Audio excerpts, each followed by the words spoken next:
I didn't even feel like clapping. I didn't want to break the magic that just got spun here this morning. Like, wow. So, because my name's Trevor, and now I have to ask for money. So how do you transition exactly from that? You guys made that beautiful. And we're talking about music. Jeff, I'm not giving away your message, so it's okay. And we're talking about the transference, the transportation, whatever it does in terms of opening us up to more, which is awesome. One of the things we're also talking about in this series that's really relevant actually to money is coming out of COVID. And what I mean by that is we're going to need some rest. And I'm hoping this summer you're planning for some rest. So we'll probably see some smaller crowds here, and we're hoping you're going to catch us on the podcast throughout. We're going all summer, but we know that people are going to be dropping in and out, and we're hoping it really does give you a chance to recuperate, to regenerate. But don't forget about us, because we still need your money over the summer. And we want to come, and we really want to launch strong into the fall. So we're here, we're around. Please come out if you feel that need, or catch us on the podcast, or catch up with us on the podcast if you're going away for a while. And enjoy this summer. Give yourself a chance to just catch up a little bit, get rejuvenated, and come back strong. But we have a really good topic on that. So I'll turn it over to Jeff.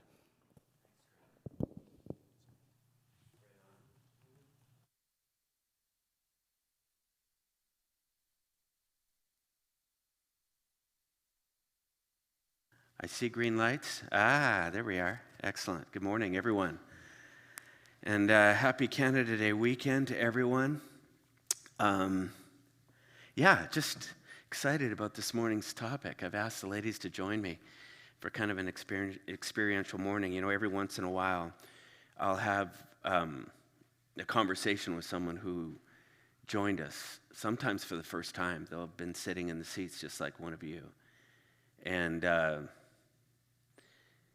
they come out of this service and their eyes are all red, like they've been emotional. And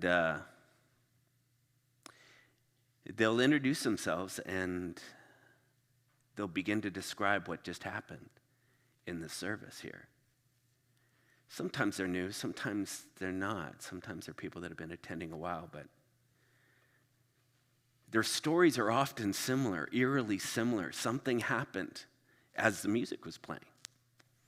I remember one woman, she said, she just apologized. As soon as she walked up, she said, I want to talk to you. She said, something just took me over. And she said, I bawled through that whole thing, this, whatever you call this thing. She said, I found you online, I came in. But she said, at one point, as the band was playing, this song began to play. And I was saying, was it a particular? I was curious what the song was. And she goes, something I say, you say. And I said, you okay. And she says, as that music began to play, and those singers began to sing, and I began to read what was up on that screen. She says, it was like an out-of-body experience. She said, I just felt like I just left my body, and I began reflecting over my life. And it was like something began talking to me, saying to me things that were in that song. It was this song called You Say. I went back through it. I keep fighting voices in my head. This is what this song that you guys sang this morning. I keep fighting voices in my head that say I'm not enough. Every single lie that tells me I will never measure up. So there's a question. Am I more than just the sum of every high and every low? Remind me once again just who I am, because I need to know. So, she's telling me this story, and I wish I would have knew exactly the words of the song that she was referencing. But she says, it just blew my circuits. She said everything that I had been walking into that service thinking about and dwelling on, just gone. in that moment, it was just like I was just stripped down with this conversation, these questions. I've had those kind of conversations with people again and again. The arresting moments of the power of music that just take us into another place. Whatever happened, however you describe it, something happened. Something supercharged got a hold and pierced the soul at some level. That's what we want to talk about this morning, is the power of music to change and transform us in some way, to touch us in places that normal life just doesn't have a way of doing. And I invited Alessandra and Kyla, two people that probably in my lifetime as a pastor and been a part of music a long time, have written or performed music that has done things to me in that kind of way more than probably any of the musicians and singers that I've worked with over the years. And so I'm happy that you could join me this morning. You two have probably had experiences like this. Thoughts? Sharing stories? Kyla, is there one that steps out for you? Yeah. I think, actually, now that you say that, I think I was touched most by music when I was just really, really little. Even, and especially, so I would sing in choir at school, and I love that. But I remember actually going to church when I was really little, and the woman who would play the organ would actually, she'd have in her purse, she would have a little napkin, and she would open it and give me mints. And then I think it was her husband or someone, I can't remember, would share the hymnal with me. And it was just like, I felt like such a welcoming, warm experience. Like people wanted me there. And then there was like, she would share mints, and I told myself that she was looking forward to me being there every week. And I would just sing my heart out, and it was so nice because lots of people were all singing along. And so for me, that's a really early memory, both singing in choir and loving that, and then also having another chance on Sunday to sing as well, and just feel like welcome and warm, and hear all the voices around me. And I just remember like really sort of could breathe more deeply, or something would open up in my chest almost, and I could just like feel the freedom in that I really loved, and that carried on throughout my life. And pretty formative, I'm sure. Yeah, absolutely. And that just like carried me through like good times and bad times, and that's the like consistent thread that's been through my life is music, and that expansiveness, and just being able to sing through that. Awesome. Yeah. Alexander, is there a memory for you? I think just overall echoing what Kyla's saying, and like on a high level of just like music and singing, to me has always been, words just seem to fall short, just talking seems to fall short and kind of boring when we could be singing it. I kind of like walk through my life as a song anyway, but I just think that it's why talk when we can make music. And so I think growing up in church and things like that, and also just being in choirs, it's always just been a very part of my life. And I think we don't give ourselves permission to engage in that as much. And now that, since COVID, I think also we've just shut our voices down, and singing together on Zoom is just not as fun. So I do recall on anyone saying amen to that, hey? There's some delays. I've tried it. It's not work. But I do have that memory of people on balconies coming out at night. And I think maybe it was first in Italy where I saw it on the news, where people were singing together on the balconies. And that union, and they weren't talking together. It was we can sing, and that just seemed like something people wanted to do as a community, and it's just like even watching that was like super impactful. And and I think we want to head back in that direction. So. I hear you. Yeah. Have you ever experienced these transcendent moments, these magic moments in music where it just like you could just feel it? I'm not just even talking.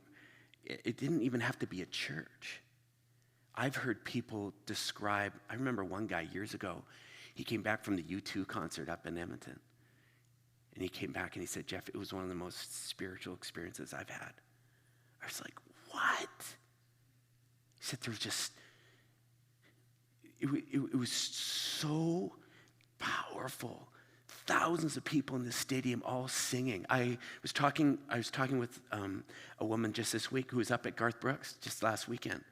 She said, it is hard to describe. She just shook her head in disbelief at the experience. She said there was just something about it. People joining together. You could hear everyone singing their guts out. At different moments, singing to lyrics that had been resonating inside, she said, inside of us for years. This music has meant so much to many of us. And you're looking around, and everyone is singing the exact same song. Chances are you have a memory like this. I've heard people describe moments when they're at a hockey game, and the anthem begins to sing, and people start pulling their hats off. And everyone stops talking, and they have laser focus on the singer. She begins to sing words describing this land, this anthem of their own country. And people's voices start rising up, and you see the Canada flags flying. And then the singer drops out, the anthem singer. And all you can hear are the voices in that place. They talk about the hair on their back of their necks, standing up on end. Just electric. These are powerful moments that music has a way of creating. What does it do? I don't know, but it does something. It leaves you feeling alive. It leaves you feeling recharged. Something inside us is feeding off these moments, going, please, give me more of that. If you felt it, you know exactly what I'm talking about.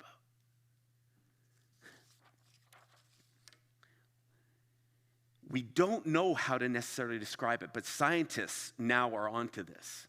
And they're going, no, something is going on here. They've been scanning brains as we go through these moments. And what they have found is just fascinating.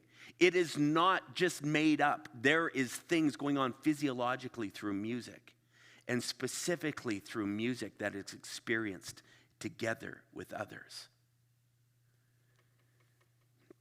They've learned that our brain reacts in powerful ways when it's in these moments. They found that our left temporal lobe begins to light up, which is where language happens. They also found that our right temporal lobe, which is typically associated with creativity and music, it starts activating and firing. It's just like Christmas trees. This stuff starts coming up. In fact, they found that brain activity skyrockets, especially when you go from just listening to music, you throw people together. And there is the added experience of hearing others creating that music at the same time, the same place. When all of a sudden voices start coming together, they said, oh, the reaction internally is undeniable. So we want to just talk about that, but we want to experience it this morning. One of the pieces, they say there's like 3 big pieces that happen in those environments that is especially physiologically beneficial for humanity. And we'll talk about the spiritual realm in a second. But there's 3 pieces to this thing. The first piece that we want to kind of experience together is what they just say is rhythm, collective rhythm. And so we're going to invite you. The girls are going to sing a little tune here. And, we don't push you often in the spiritual gym around kind of demonstrating some rhythm. It's a fairly domesticated crowd here that we have, but there's something about rhythm that lights us up. And so I'm going to invite the girls to sing, and this might just get you moving. If you want to clap along, I think this would be an appropriate time. All right, let's do this. Excellent. I mean, that was a bit of a stretch for you. All right, we don't make you do that. All right. If you're new here, we don't do that. So very often, maybe we need to do more of it. They found that when they scanned people's brains in an environment where there's a rhythm, and people began to synchronize together. You know, it's an interesting thing when all of a sudden someone starts clapping and you're like, okay, and especially if it's a complicated rhythm, if it's on a 2 and 4 and not on the 1 and 3, and you're, they say when all of a sudden the rhythm starts coming together, something amazing happens. They've learned this with drum circles.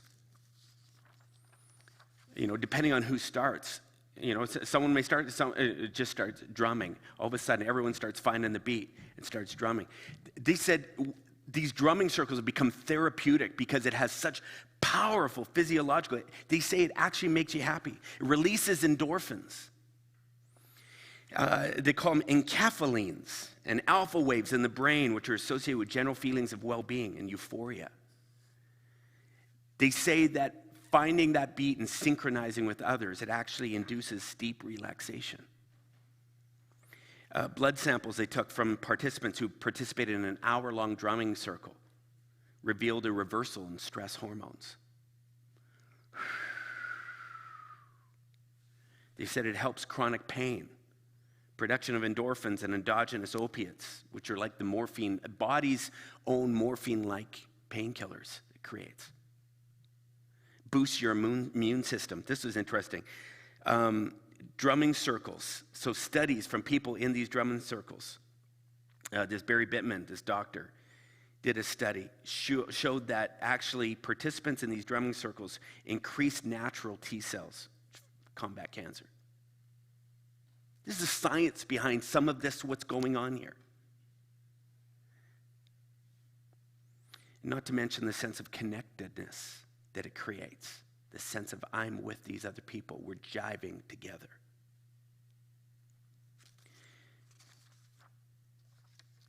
But it's not just rhythm that goes on in rituals like we experience at the Spiritual Gym or in the Kenny Chesney concert. It's not just rhythm that's happening. There's this harmonic dynamic where harmonies, it's not just one melody that gets sung, but all of a sudden you start layering voices. Something else happens, they say, when that starts to happen.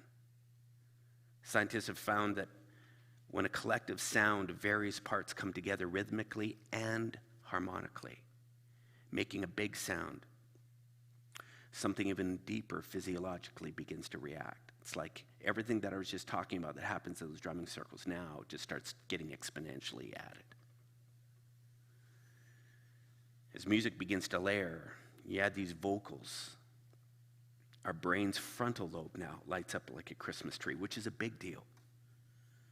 This is our ability, capacity to process language, create more positive frame of mind, leading to a higher sense of self-worth, self-value, and self-esteem. When I met that woman out in the corridor and she was telling me about her experience, though she couldn't tell me these exact things, this is the kind of stuff that she had experienced. This kind of stuff was lifting her soul in a very real way, physiologically. There's something that happens, and you've ever felt it when all of a sudden you've been in a room when all of a sudden different harmonies start? Are there, just out of curiosity, is there anyone here that does sing harmony? I'm not going to ask you to, all right? I'm not going to put you up, hey, let's go. But is there anyone that has experienced actually singing or harmonizing with other people in a room? All right, Brad. Yes, great, awesome. Something happens. And, I know you ladies, you've been artists in this area. You have different thoughts. We actually chatted a little bit about this the other night, just the power of harmony. You had some interesting thoughts, Alessandra.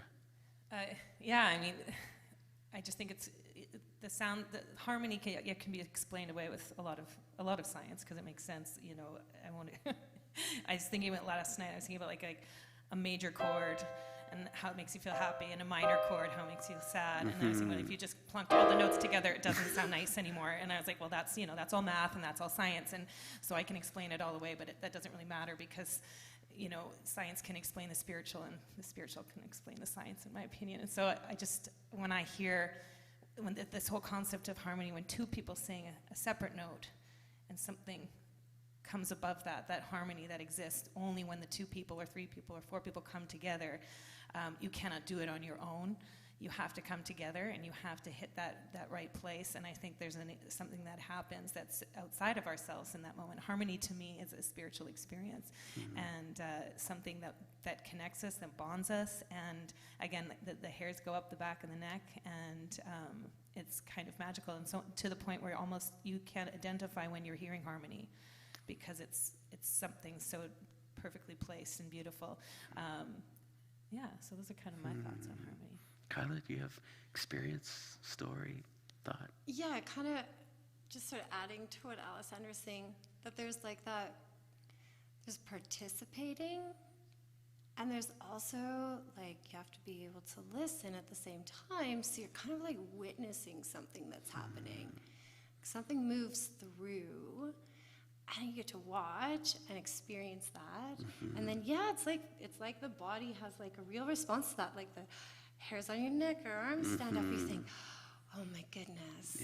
Yeah, something's happening here, and I'm part of it, but I'm also witnessing what's happening, and it feels really cool. You talked the other day, you mentioned a time when you were sitting around a piano with actually a team of singers, and you began harmonizing.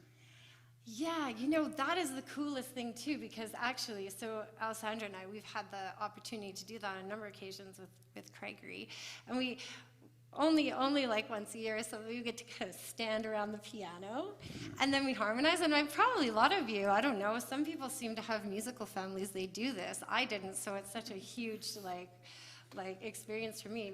We all stand around, and as we're harmonizing and the things coming together, and we all get to kind of look around and see like, oh my gosh, this sounding really like cool, like.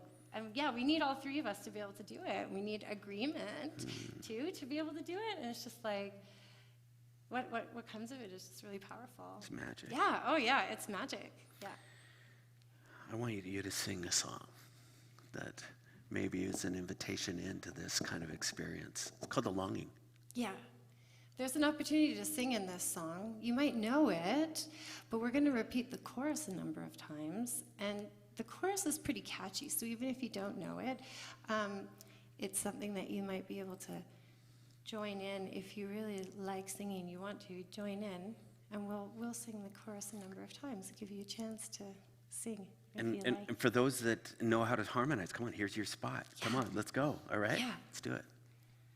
But it gets better. You combine rhythm, and then you combine harmonies. But then scientists say something really magic happens when the subject matter, this is the lyrical component of this thing, lines up with something that resonates deep inside us. So it might have been the Garth Brooks singing one of his tunes where you're going, oh, I remember where I was when I heard that song and something I was going through. And how those lyrics, that one line, whatever, you think through your Rolodex of moments, musical moments, where a song came out on the radio, or you heard a song, maybe it was in a service, in a spiritual context, but there was some kind of lyric that spoke to a value deep inside, an experience, a hope, a dream, and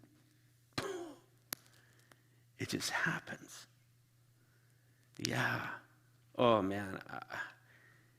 My moments in songs, we sang that song Oceans earlier. It takes me back, actually, to a moment here. We were in a very dark time as a community, working through some changes, and as one of the leaders here of this community.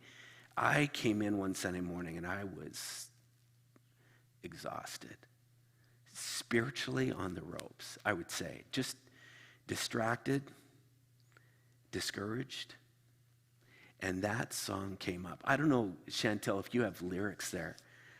I was going to talk about this later. It was such a moment. I was just thinking about this morning. It talks about going out into the deep. where feet may fail. And there's this voice that calls us out. There I find you in the mystery. In oceans deep, my faith will stand. Earlier or later, there's a song that just talks about, you call me out into the water. Yeah, the great unknown, where feet may fail. That, I just remember just going, holy shit, this is where I am. Sorry for my language. I remember just sitting there just going, I'm being invited into the deep right now. And I didn't know who or what out there was aware or if this is some kind of invitation. But it was almost like in that moment I could just feel this greater power just saying, come on, Jeff, come on. You're out of your league now, pal. This is where I need you. Oh, I don't know who was singing, but man, it was just one of those spiritual moments. I was just like, and all of a sudden I'm like, oh shit, I gotta speak. Okay, here we go. Rhythm, harmony, lyrics touching down. Kyla, we were talking about this the other day, and you mentioned the great homesickness. Oh, yeah. Tell me and you were talking about lyrics in a way where you're saying sometimes when they're not so specific, but they're broad. Yeah. Can you just elaborate on that a little bit and how this song speaks to, put them up. Oh, yeah. Okay. Oh, so, this song has a beautiful harmony part, and it speaks to me because, so when you're talking closer to the beginning about that song that we sang, I think second, you say, it's very direct. The words speak directly, and it's very clear and quite literal, I would say. Whereas this song, I love it because, oh, how we love you, the gentlest of ways, who ripens us as we wrestle with you. And I think, who ripens us as we wrestle? And it opens up this beautiful sort of picture for me. When I'm singing this song, there's a lot about nature. It talks about being in the forest. Yeah.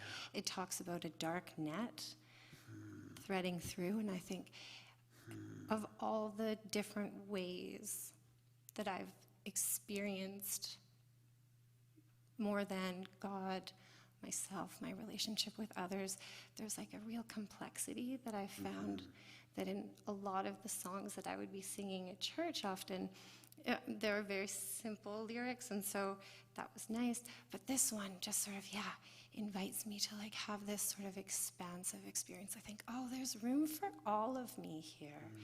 There's room for me to wrestle. There's room for me to question and doubt. There's room for me to mess up. And there's room for me to be oh, I think that I'm growing, I think whatever that means to be anyway, so when I sing that song, and it's just so beautiful with the lyric, it kind of lets me kind of be taken away into experience, into images, into sensations, and that's the kind of thing that I lose myself there. Wow. And I love that. Yeah. That's part of the practice of singing for me, is once I get kind of over the mechanics of doing it and practicing, something opens up, kind of like the runner's high almost. Something opens up, and it's there's sort of barrier, or the tension sort of lessens, and I'm like, oh, there it is. Yeah, wow. I feel it. I feel like there's some permission to look past myself, to be unencumbered. Right on. That's just a beautiful practice, really. Thank you. Yeah. Thank you. Thanks. I know, Alessandra, lyrics have been problematic for you growing up in church songs. Yeah, for sure. Having grown up in a church environment, I remember from a very early age, and certainly when I was a teenager, going to a Christian school and everything too, always feeling just uncomfortable with a lot of the lyrics that were up there, whether that was white bearded man in the sky type of ideas, or whether it was feeling like a piece of crap at the end of the song, going, oh, well, I'm just no good, that kind of thing. didn't enjoy the corporate worship. It just felt weird and to me and not right.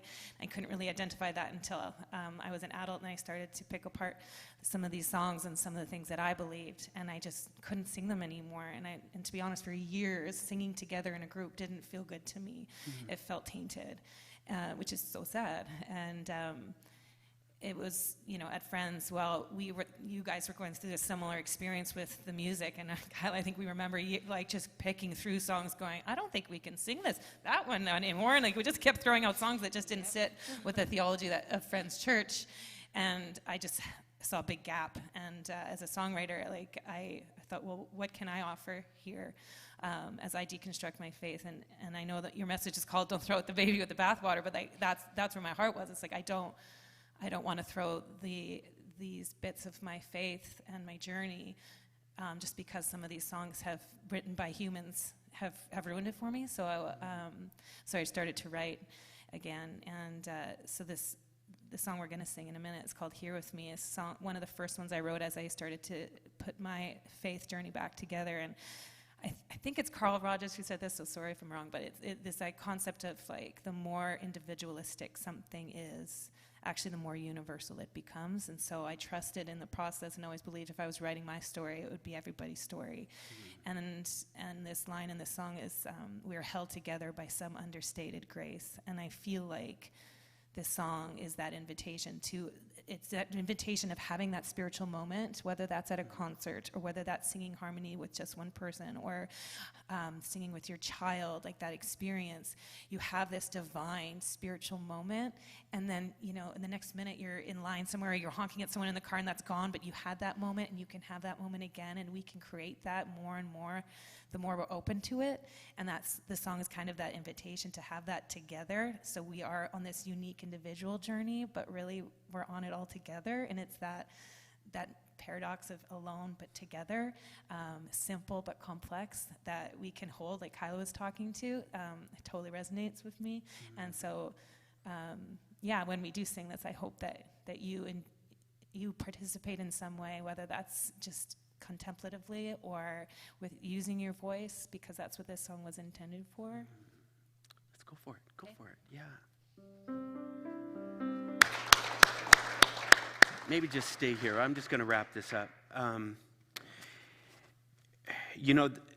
There is a reason I want to talk about this morning, and what we're experiencing here, because I think over the last 2.5 years, we have gone through something historic, unprecedented in our lifetimes, and it's left us in a interesting place, I think, personally.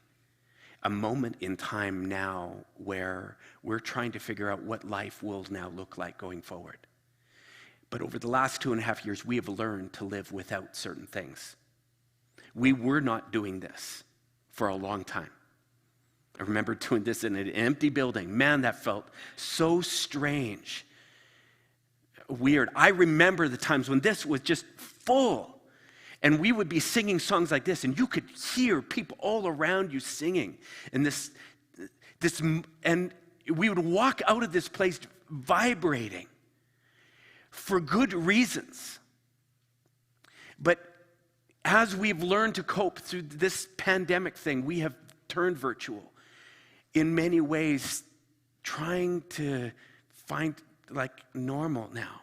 And there's some stuff that we've learned to live without. We've learned to live without maybe less dining out. We've figured out how we can work at home, perhaps, through virtual means. And there are many people now who are reconfiguring their spiritual gym routines. Figuring out, man, I can just do this on a podcast. I could just listen to that. Maybe I'll take it in on the live stream. You get home, and it feels different. We hear this again and again. Someone walks in here on a Sunday morning, they're going, whoa, does this feel different than what I've been watching on TV all along? Yeah. And I'm telling you, it's not just great acoustics in this building. There are other dynamics at play. Now I know there are people who geographically cannot be a part of this in person every Sunday morning. I know that. Geographically, maybe it's work schedules, for all those different reasons. Thankfully, we even have the live stream. We didn't have that pre-COVID. You could not enjoy this music, even if you wanted to, virtually. Now you can. So it's not great, but can I say this to all our virtual community who are listening, who are watching this morning? One of the best things you could do to experience what we're experiencing here is try to build a distraction-free environment on a Sunday morning if you're going to take this in through the live stream. If you have to watch it on your phone in the bathroom, turn out the lights and sit there, turn up that volume, and immerse yourself as best as you can. And envision yourself in one of these seats. For those of you who are geographically within reach, who may be listening to this podcast and that has now become completely your gym routine, I'm just gonna gently challenge you to think through what has changed pre-COVID to now. My fear is that we're gonna get 2.5 years out. Who knows how long, maybe less. And we're gonna watch the spiritual lives of people shrinking, shriveling, to a point where part of their journey is now a faded memory. They're looking back and going, oh yeah, I remember those days when the kinds of things I used to think about and ponder, the kind of things I was trying and challenging myself with, it's all faded. I'm worried that we're at a moment right now where we have an opportunity to claw back what we had pre-COVID. And if this speaks to you, I'm going to just challenge you. Make the most of these rituals that we have, because they will do something to you. They will. If you can make it, if you can open yourself up, if you can come ready to engage. You don't even have to sing along. That's the crazy thing. You say, I'm not a singer. I'm rhythmically challenged. That's fine. Sit in a room and just observe. It's amazing how I can just watch. You ladies were talking about that. You can be in a room and just watch other people doing it, and something happens. I felt that. I've come in at times in just such a different place, but I catch eyes. I look over and I see someone just lost in the music and just singing away, and all of a sudden something happens inside of me. I don't know who needs this morning. But I tell you, it's time we start reclaiming what we had pre-pandemic. Getting back to that place where all of a sudden soul levels start humming again. We start getting that thing going again. Next week, I can't wait, Heather Dunphy. That might ring a bell, that name, for some of you who've been with us for a long time. She was once a musician, music leader. Her and her husband, Cora, were vibrant part of our music. She lives down in California. She's been a part of our virtual community for a long time. She's an anthropologist. That was her degree. She's been studying the price that the pandemic has paid on our levels of connection, community. Next week, she's coming to speak about loneliness and disconnection and what we need to do to reverse that, claw that back in this post-pandemic age. You won't want to miss that. I'm going to be interviewing her. It's going to be good. Anyways, thank you for joining us this morning.